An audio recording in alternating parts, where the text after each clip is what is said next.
We're here in Da Nang, Vietnam today, and we're here with Vinny. We're going to be interviewing him and showcasing you how he spends less than $700 a month to live here in beautiful Da Nang, Vietnam. We're going to be asking him how he likes living here in Da Nang, what his quality of life is like, and also why he moved here, and showcasing you his condo, which he spends less than 200 pounds a month, which is around less than $300. So we're going to be walking and talking and interviewing him. All right, Vinny, how long have you lived here in Vietnam? So I've been here for 4 months so far. Previously I was in Thailand for 3 months in Koh Phangan, which was amazing. But I'm really enjoying my life here. It's amazing. What brought you here to Da Nang, and what made you leave Koh Phangan?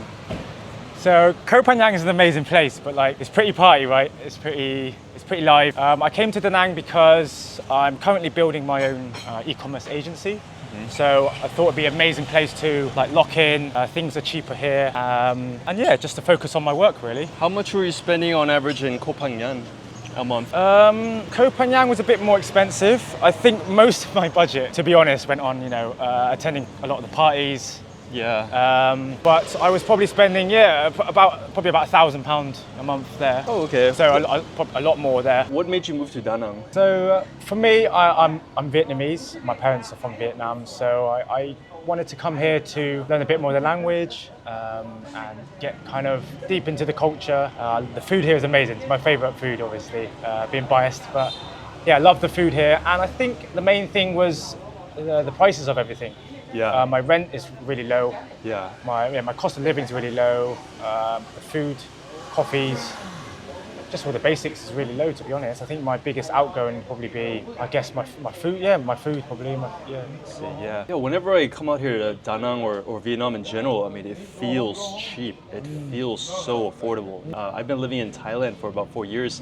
It doesn't really feel that cheap, you know. It's affordable, but it's not dirt cheap. But Vietnam, it's like it's got so much value, and it's like high quality, like good standard of living and everything, and it's still very, very affordable. And so how would you say it compares to Thailand? Because Thailand is kind of like the king of like digital nomadship and of expats, and it's kind of seen as that #1, whereas like Vietnam's maybe like an underdog kind of. So how would you compare the two, like Thailand and Vietnam, for expats? I guess the main thing for expats is keeping the costs low. I think for Thailand is very, you can have a lot of fun in Thailand, Yeah. I think the party scene, the nightlife scene, I think the overall vibe is everyone's really just upbeat and, really happy. I think here it's quieter, chilled living. I think, the party scene is not too big in Da Nang. There's quite a lot of bars. But if you really wanted to party, you'd have to go out the tourist area here, about 15-20 minutes to like the big Vietnamese club. But for me, it's chill. We have an amazing beach here, and there's so many co-working spaces, so many nice coffee shops that you can just have a day where you can just breathe and relax and work. Right, that's the main focus. So it's very easy to focus on work and focus on your health and like live a good, high quality life. As opposed to being distracted by like vices or like non-stop like clubs, and because like Bangkok, for example, attracts a lot of people who love to party and drink, so it can kind of be easy to lose yourself. Whereas like Da Nang seems like a really good environment to like eat healthy, to save money, work on your business. Would you say that's accurate? Yeah, I completely agree. I would really recommend Da Nang to any expats or anyone that wants to have this lifestyle. You can have an amazing life here, a really chill life. You can go to the beach, you can really lock into the co-working spaces, build a business, and just network with all the other expats from around the world. So speaking about the remote work lifestyle, we're going to be checking out Vinny's co-working spot around here. What's the name of the co-working spot? It's called High 4. High 4? It's 24 hours, so it's brilliant when you want to work whenever you want. Gotcha. Do you work there like every single day, or? Every single day, yeah. Wow. It's very there's a lot of students there just working as well. Like Vietnamese locals? Yeah, Vietnamese locals. Nice. Do you feel like there's a lot of locals and expats here that are kind of integrated, or do you feel like it's very kind of segregated, as in like, for example, if you go to Bali, you don't ever see the locals integrated with foreigners? Like, what would you say Da Nang is like? I would say there's a little bit of integration. This co-working space that we go to, there's expats working there. There's also local students there. A lot of the kind of bars and coffee shops around here, you would just have expats. in their working. I So see. yeah. So this is the High 4 co-working spots. We're gonna be doing a little tour inside here.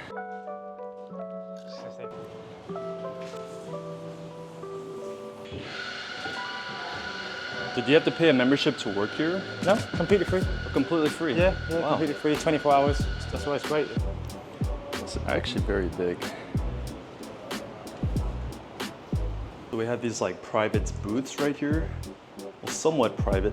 So you've been in Vietnam for 4 months. What is your current visa right now? So my current visa, I've actually got to do a visa run in 2 weeks. That would just be getting on a 5-hour coach to the Laos border, and then you just get your passport stamped, blah blah. You literally just go in, do a little turn, and then come back in, and yeah, and then I get another 45 days in Vietnam. Wow. But I will be applying for the 5-year visa-free application because my parents are from Vietnam, so I'm quite lucky. They call me a Viet Q. BQ? A Viet Q. Viet Q? Yeah, What does basically that mean? overseas Vietnamese. Overseas Vietnamese. Yeah, yeah. People who have Vietnamese parents Yep. are eligible. Yep, cost about $200. Oh, that's very worth it. Yeah, wow, great, yeah. 5 years. So you doing these border runs, are you doing them by yourself or are you doing it through an agency or service? There are agencies out there that can do it, but obviously they cost a bit more. So for me, I did it about 30 days ago, and I did it by myself. Yeah, you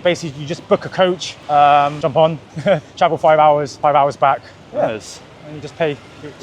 For example, in Thailand, a lot of people used to do these border runs, but after the second or third time, after about maybe 3 or 4 months of you doing that in Thailand, they actually start to give you a hard time. Yeah. Is Vietnam like strict like that, or is it's like very I'm not loose? too sure about the kind of flight-wise, but in terms of the coach on the Laos border, they're absolutely fine. They know everyone does it. You can give them a bit of money. So do you know any other visas that a lot of expats have here? Like what are the most popular ones? Yeah, you can get a 90-day visa. I think it costs about $30. That's an e-visa where you have to apply online. And then you could just do a border run and then get the 90-day visa again? Yep, that's right. Just kind of keep doing that I think so, yeah. I think so. So that's what a lot of my friends are doing. All right, so the original plan was we were gonna walk to the condo, but it's way too far and it's way too hot. So we're gonna take the motorbike to the condo, to his condo, and see you there. The heat in Da Nang is no joke. It is unbelievably hot. Now, by the way, just a quick interruption. If you're interested in finding a remote work job that allows you to travel and earn remotely, then check out my free remote work masterclass down in the description below. I've recently partnered up with the #1 remote work coach in the industry that has been responsible for helping countless people land real 100% remote work jobs. So if you want the freedom to travel or relocate while earning remotely, then check out the masterclass down in the description below.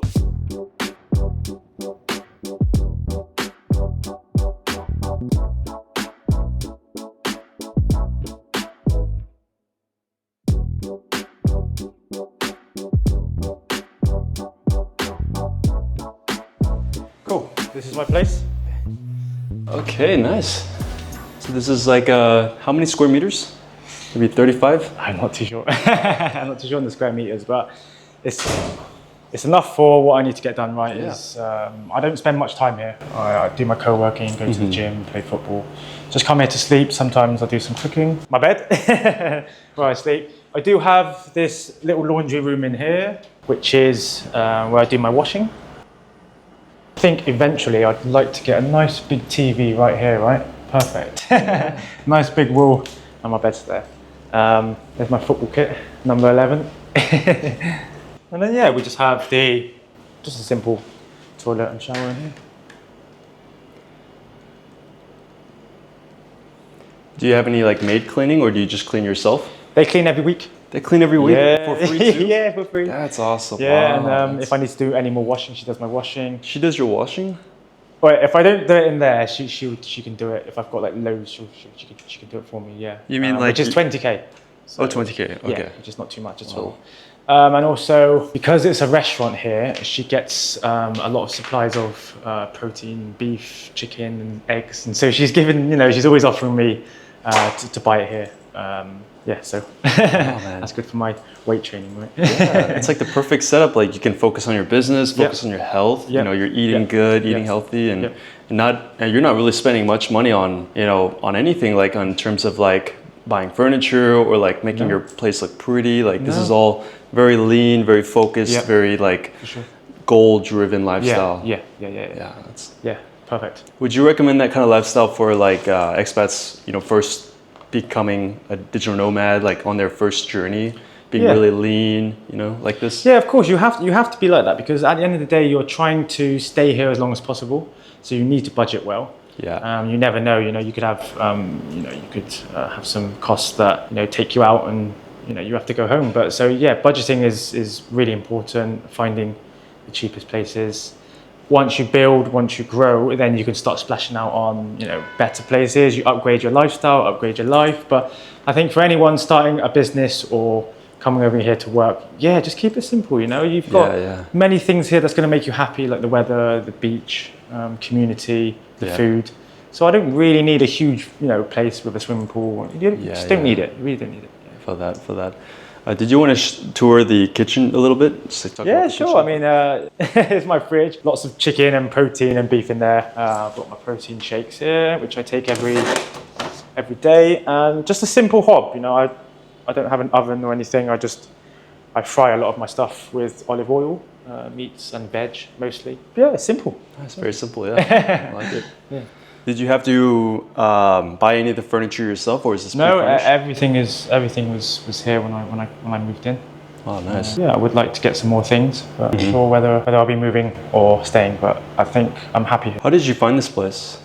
So I eat at this restaurant like every day, and the landlord was said to me, you know, I've got some places upstairs if you need to stay, and because I just needed things to be simple and quick, I said, okay, that's fine, and I walked upstairs, checked it out, and I was like, I was doing hostels before, but yeah, I managed to get some good wins, some good projects done, so so I'm here now, and she just gave me this offer, and when she told me it was, you know, £200 a month, I was like, it's got to be done, right? And it's above the restaurant where I eat every day, so it's just, everything is just so simple and easy, and I need that if I'm building and thinking about business and my work and stuff. I need things to be routine and to make like less decisions. That's right. It's decision fatigue.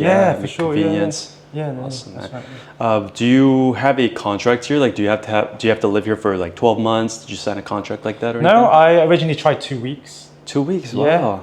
And then I just said, you know, this is perfect. It's close to my co-working, close to a lot of the meetups. The beach is only 10 minutes as well. So the location is great, and I couldn't fault anything really. So I said, you know, I'll have another month. Wow. So you rent month by month or? Month by month, yeah. Month by month. Yeah. So anytime you want to leave, you're just like, hey, this is my last. Yeah, it's so easy. You know, the landlord's she's so nice, and Vietnam, it's just easy. It's just cash. There's no contracts. You know, she'll write something down on some paper. Did you have to pay a security deposit or rent 1 month in advance or anything? No, it was $1 million deposit. $1 million deposit. £30, £25. That's it. Yeah. So £30 for a deposit. A lot of places they ask for 1 month up front, right? Yeah, but which makes sense. Yeah, I think maybe it helped because I kind of built a relationship with her because I was eating here every day. So we would talk about Vietnam and that and maybe, I don't know, maybe she gave me, so casual. That's awesome. All right, so you seem to be living a pretty simple lifestyle. So what is the overall cost of living? Like, can you break us down? Yeah, sure. So my rent is £200. I have a gym membership for £30 a month. And then I rent my motorcycle, which is £60 a month. I would say maybe £200 on food and drinks. You know, sometimes I have a beer or go to a few bars. And then I guess other things like general, like cleaning and bills. Water is £30 a month, and electricity is £30 a month. Oh, together. I see. Which is pretty cheap. I think that's about it really. Just keeping everything simple. My fuel is like £8. Like £2 a week. It's really, really low, and I'm close to everything, right? So it's not too much, but that is about the cost. Yeah. So if you add it all up, it's around less than £500 ish. Around that, I would say. Yeah. Man, that's cheap. That's a good deal. Yeah, for sure. So everything about Da Nang seems like it's ideal, you know, especially for people who want to save money, live a very chill lifestyle near the beach. Is there any downsides you don't like about living here in Da Nang? I guess a few of the downsides I would say is there's quite a lot of construction here. I noticed. A lot. So it can get a little bit noisy in the morning, but it's nothing too problematic. I don't mind it at all. You know, beautiful place to stay. So it just, yeah. That's just the construction noise. I can't think of many other things. No, I mean, I do love it here. So it's nothing really bothers me too much out here. Yeah. And do you feel like there's a lot of like expats and nomads and people to like network with that you can kind of relate with here? For sure. There's so many. I've met so many expats here from around the world, Americans, Europeans, and we all have the same kind of mindset, which is, you know, working hard and trying to live well out here and connect with people, you know. So it's a really nice community. I think it's up and coming, definitely, for sure. Any closing thoughts you want to say to any aspiring nomads or expats or people who are looking to move to Da Nang? I would say take action and take the risk. It was probably the best decision I ever made coming here. I think I'm so much happier. I'm meeting so many amazing creative people, and it's good to work on your self-development here. I think it's just relaxed. The food's amazing, and I just can't fault it. But I would highly recommend that you guys come for sure. Yeah, and hit me up. All right, appreciate you, Vinny, man. Thank you for taking the time, and I'll leave your Instagram in the link in the description if you guys want to reach out to him. And yeah, man, it's been a pleasure. Nice one, bro. Thank you. Appreciate it. Thank you.